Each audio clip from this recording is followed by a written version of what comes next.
So Andrew, describe Parklawn for us, for those who may not know the business. So Parklawn is Canada's only publicly traded cemetery, funeral, and cremation business. We are primarily a cemetery business. We have about 85% of our revenues come from cemeteries and the balance comes from funeral homes. We have operations in Ontario, Quebec, Manitoba, Saskatchewan, British Columbia, and then 4 U.S. states. So sizable operation. And is it safe to say that this is a predictable business? Highly predictable, although we quite often like to make the point that it's predictable, but it's non-linear.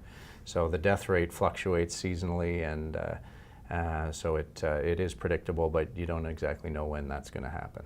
Is it a fragmented market, and are you also seeing a lot of family-run businesses with older people who want to get out of the business? Yeah, it's highly fragmented. The largest player in the space in North America only has 16% market share.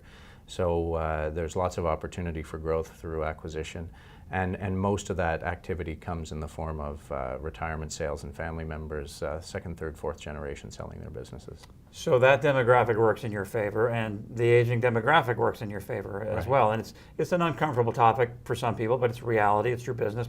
People die on a regular basis. That's right. There's an inevitability to it. So expand on that. I mean, what kind of metrics do you have on that level?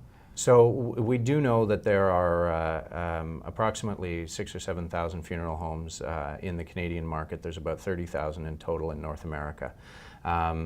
You know, we also know that the aging population is going to impact the cemetery business before it impacts the funeral business, because most cemetery sales are made in what the industry calls pre-need, so when people are still alive, whereas most funeral sales are made at the time of death. So we know that the aging population is going to benefit the cemetery business, which is predominantly a pre-need business, before it benefits the funeral, before the death rate benefits the funeral business, which is one of the reasons why we like the cemetery business in the first instance. Let's talk about this Sabre acquisition in the United States. Gives you a nice footprint down there, and what can you tell us about it?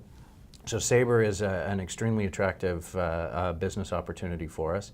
There are 19 cemetery locations, 4 funeral locations, all of which are on the cemetery properties, and they're focused particularly on the Kentucky market, but also have locations in Illinois and Houston, Texas. So the predominant markets for Sabre are Chicago, Cincinnati, Louisville, and Houston, and those are all good markets for us. So a really nice footprint for us to expand upon our already sizable footprint in Michigan. Some of the analysts are saying that this is a transformative, transformational deal. It's a real inflection point for you guys. Would you agree with that? We do agree with that. I mean, this is we had a 3-year target by the end of 2019 to achieve $25 million worth of EBITDA, and with this transaction on a run rate basis, we'll be most of the way there. So a little ahead of schedule, but transformative nonetheless. So you've always grown organically, and that's pretty steady, and you've been fairly consistent with acquisitions. You've also done 3 other tuck-ins, am I right? That's correct. This year? Yeah. We've done 3 tuck-ins, 4 actually. We ended up doing 2 transactions in the Ontario market, just north of Toronto, broadly speaking, part of our Toronto cluster. We entered the BC market in February, and we also bought another B2B service in the Toronto market. So it is quite typical for us to go into a market, make an acquisition, and then bolt on from there. That B2B or business-to-business deal sounds interesting. Could you expand on that in terms of Parklawn moving into sort of different services? So this is, we bought a business called TCS, and TCS does outsourced embalming, call answering services, 24-hour answering services, pickup of deceased, and they do it predominantly for funeral homes, hospitals, and the morgue, City of Toronto morgue. And so for us, it was an in-source solution. We were using one of their competitors to do a bunch of that work for us, and but it also allows us to provide other avenues to our existing B2B business, which is focused on cremation. So we now offer our funeral home partners more in the way of services. Let's top some financials now. Andrew, you raised $80 million recently, so a lot of that was for the Sabre deal. Right. What else are you going to use that money for? We have a number of organic projects in the pipeline. We have some mausoleum development opportunities that we're looking at.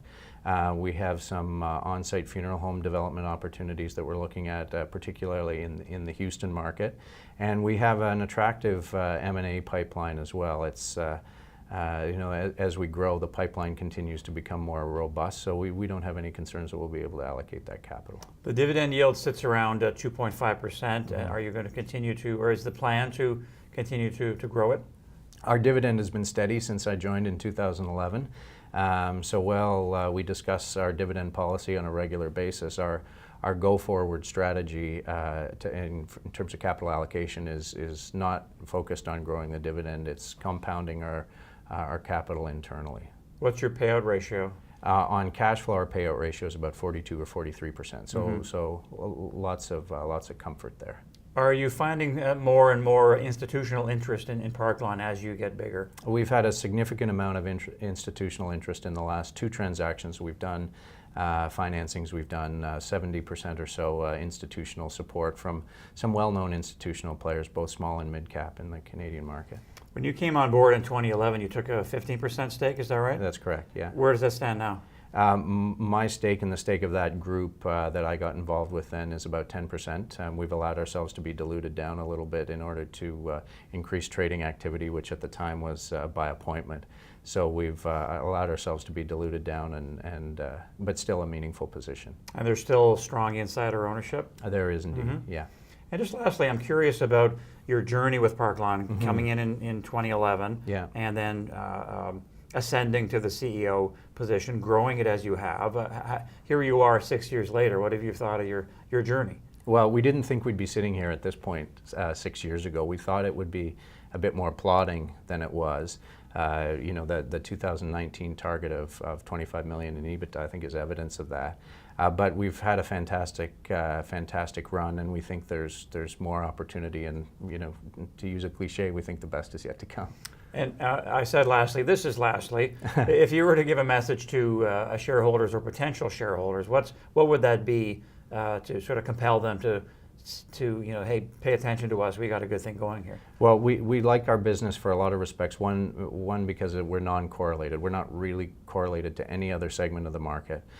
We have a safe, defensible balance sheet and a huge pipeline of opportunities. So we think it ticks a lot of boxes.